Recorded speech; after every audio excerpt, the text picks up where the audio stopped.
मैं तो जी 2009 से कांग्रेस से जुड़ा हुआ हूँ। जो है अशोक तंवर जी जब यहाँ टिकट लेके आए थे तो हमने उनकी भी पूरी मदद की थी।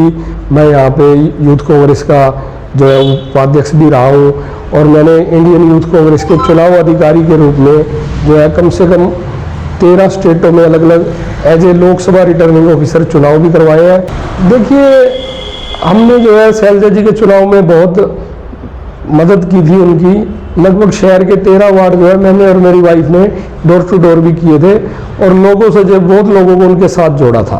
लेकिन आज स्थिति ऐसी है कि कहीं उनका सिरसा लोकसभा में दफ्तर नहीं है, कोई उनका संपर्क सूत्र नहीं है। अब लोगों के काम करवाने के लिए हम जाए तो कहाँ जाए। यहाँ पे इंचार्ज आए हुए थे राकेश जैन जी सफीदों से, उनसे एक दो बार बात हुई हमारी जो है, तो वो कहते हैं जी मेरे पास तो कोठी का एड्रेस नहीं है, मैं बोलूँगा आपसे संपर्क करेंगे, लेकिन किसी तरह का कोई उनसे संपर्क नहीं हो पाता।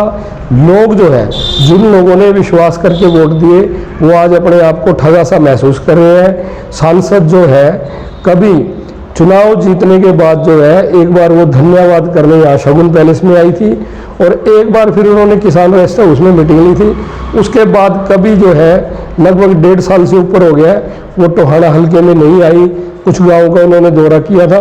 शहर के 3-4 पार्षद जो है कांग्रेस से विलोम करते हैं, कांग्रेस पार्टी से जुड़े हुए हैं। कभी उन्होंने किसी पार्षद से ये नहीं पूछा कि आपको कोई ग्रांट की जरूरत है, आपको किसी चीज़ की जरूरत है, भी किसी तरह का उनसे संपर्क ही नहीं हो पा रहा।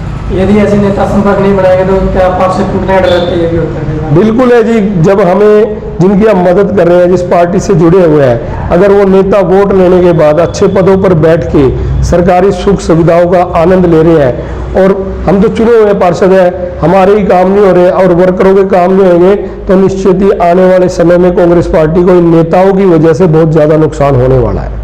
मैंने नेता तो बहुत देखे हैं जी। अशोक तंवर जी की हाजिरी यहाँ बहुत ज़्यादा रहती थी। उनसे बेहतर सांसद में आज तक सिरसा में किसी को मान ही नहीं सकता।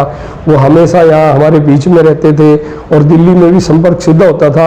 लेकिन ये शैलजा जी जब से आई है, ना ही तो उनसे कोई संपर्क हो पा रहा और ना ही किसी तरह की जो 5 करोड़ रुपये सालाना ग्रांट है उसका पता लग पा रहा भी ये ग्रांट जो है वो कहाँ बांट रही है, कहाँ जा रही है। तो क्या कहेंगे, आप भी कुछ सुझाव देंगे? बिल्कुल जनता के बीच में रहना चाहिए। बिल्कुल।